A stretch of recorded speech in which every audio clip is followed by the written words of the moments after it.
ខ្ញុំឈ្មោះបាយៀនបើសិនជាបងប្អូនទាំងអស់គ្នាឃើញខ្ញុំប្រហែលជាមិនដឹងទេថាខ្ញុំធ្លាប់មានជំងឺមហារីកនេះគឺជារឿងរ៉ាវរបស់ខ្ញុំពីជំងឺមហារីកនិងការព្យាបាលនៅពេទ្យកុមារអង្គរ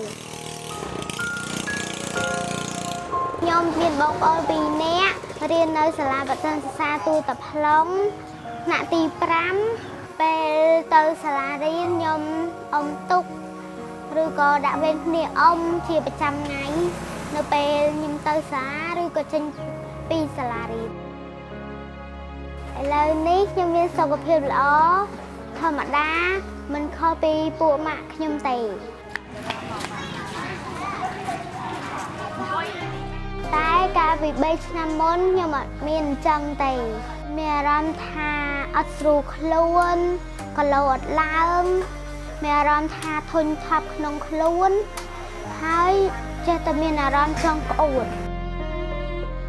ពេលខ្ញុំអត់ស្រួលខ្លួន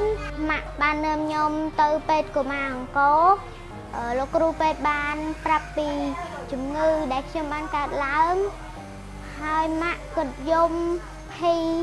ខ្លាចបាត់បង់កូនបារម្ភពីកូនខ្លាចកូនអត់ជាពីជំងឺពេលទៅពេទ្យគេណែចុះឈាមមើលថាអត់សូវល្អដល់ពេលក្រោយទៅបានចុះពូឆ្អឹងមើលបានដឹងថាកើតមហារីកពេលពេទ្យប្រាប់មកចង់គៀងបេះដូងខ្ញុំហើយដៃជើងវិញញើឡើងតខ្ញុំភ័យខ្លាំងដល់លឺចូលយ៉ែក៏លោកគ្រូប្រាប់ថាអត់អុយទេជំងឺនេះជាបាជាចាំពីដឹងតំណងពីពេទ្យដែលនិយាយប្រាប់ម៉ាក់មក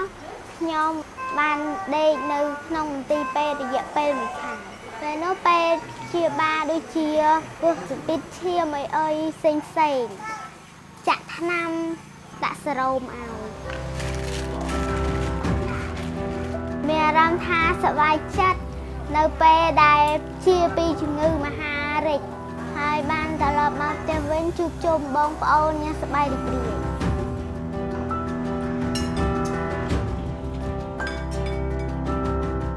មន្ទីរពេទ្យកុមារអង្គរគឺជាអ្នកមានគុណដែលជួយជីវិតខ្ញុំឲ្យរស់